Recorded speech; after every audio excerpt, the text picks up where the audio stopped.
Hi everyone, I'm Daisy Rocha and this is what's happening in Brazil. We'll start by updating you on the latest news from the country.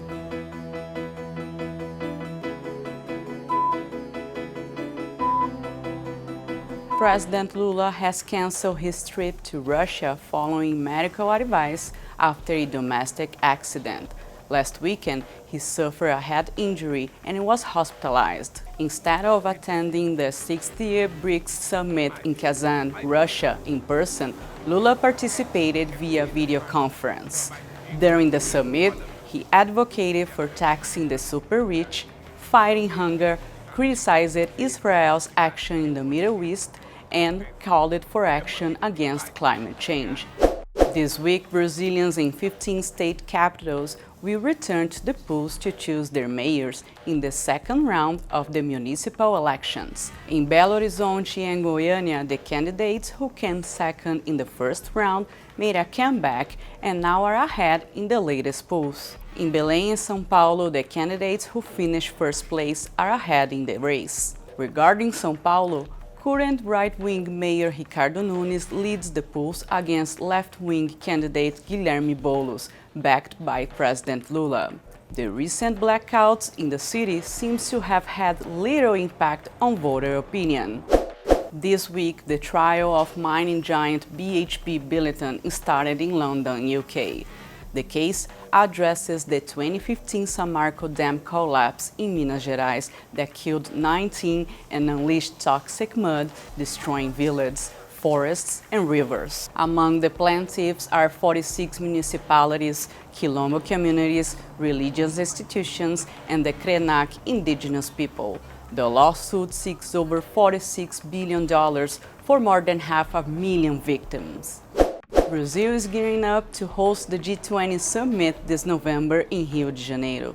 The country aims to reach international consensus on taxing large fortunes, proposing a minimum tax of 2% on billionaire wealth. The initiative can potentially generate over $250 billion annually. The event will also feature 2 task forces dedicated to key projects. Brazil's main proposals for the G20 presidency include a global alliance to combat hunger and poverty and to address climate change.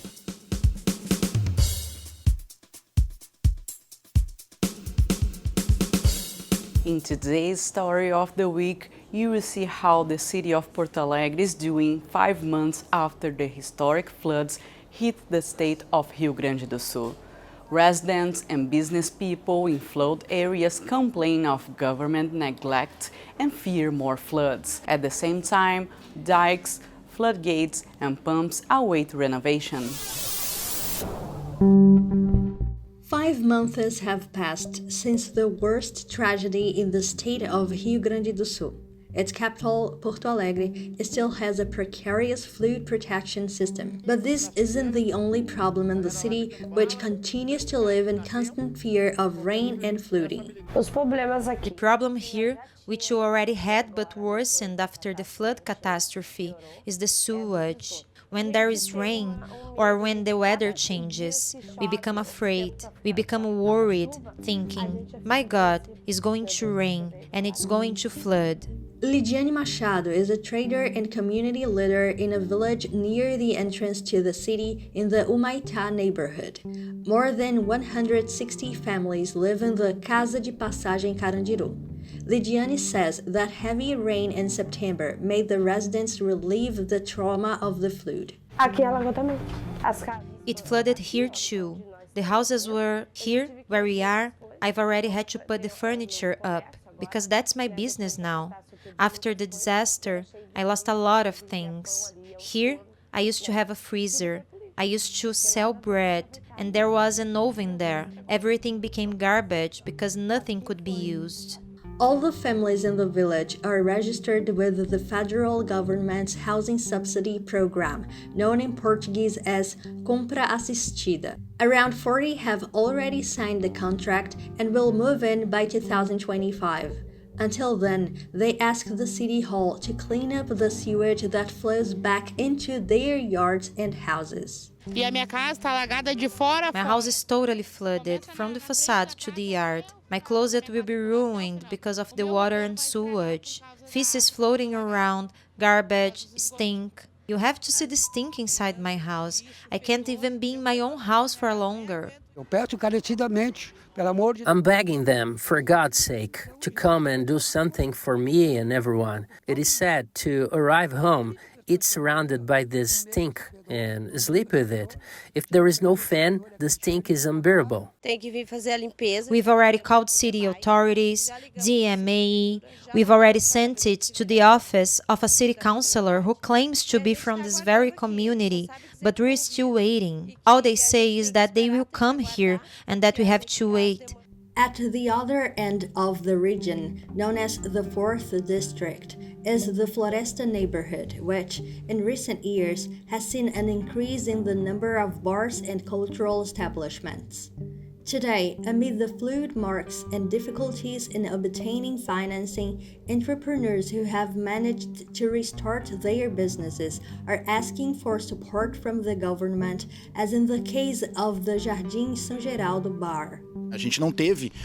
After the flood, we didn't have any kind of incentive or support to show people that our bars were back, that the 4th District was back. Unfortunately, not everyone has managed to resume their activities. Our bar was already well established. We'd been there for 5 years. Even though we've been through a pandemic, we made it through the pandemic. We came back with all our might. And we managed to come back because of the support we had from our customers, friends. But unfortunately, other bars didn't. A lot of people were coming to the 4th District.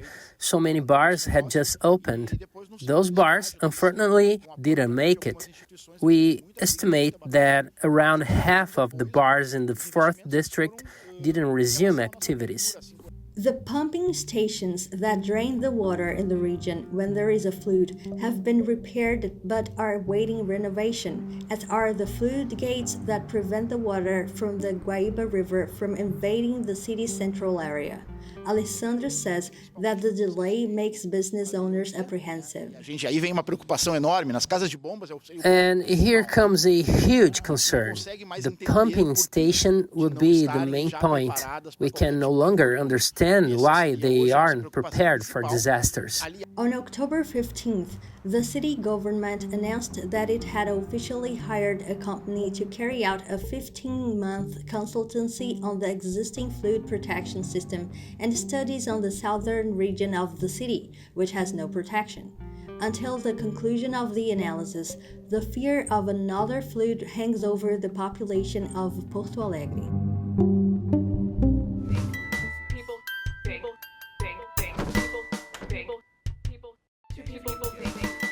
In this week's Culture Talk, you will know how food goes from a school's garden to students' plates. An initiative in the state of Pernambuco is making headlines by promoting the right to healthy food in public schools. The community garden at School 19 de Abril not only supplies school meals, but also teaches students about nutrition and sustainability. This super excited class has been learning much more than Portuguese and math. At least once a week, the students at the 19 de Abril school in Camaragibe, Pernambuco, put their hands in the soil to take care of a vegetable garden. The food they grow ends up in school meals. They have a weekly schedule that includes taking care of the garden, and when they harvest, they already practice taking everything they harvest to the school kitchen, where there's a day a week specifically for them to have a cooking class with the food they harvested themselves. The lesson is simple. They learn to care for the environment through playing. The lessons range from understanding how long it takes to plants to sprout to preparing a meal using everything they've harvested in the school garden. Nós passamos a valorizar. We have come to value the idea that children must learn that everything is produced on land. So they learn that, through land, they can get all they need to become healthy physically, emotionally, and academically, because a well-fed child reaches the potential for good development. And we raise this banner, peel more and open less, so that they become healthy children and possibly better adults. It all starts in the garden. After the harvest, it is time to process the food, wash, prepare, and serve. Then, how about preparing a new recipe? During our visit, the class learned in a cooking class how to prepare a pancake with chicken, accompanied by a salad prepared with lettuce and carrots grown in the school's vegetable garden. It was delicious. The initiative also waters and feeds other kinds of knowledge. A study by the Institute for Amplified Economic Research, IPEA in Portuguese, shows that the performance of public school students who eat healthy food produced by family farms has improved, with higher grades in Portuguese and math. We're working on teaching them in a way that's fun for them, and above all, getting them involved with the environment from a very young age, starting as young as 3.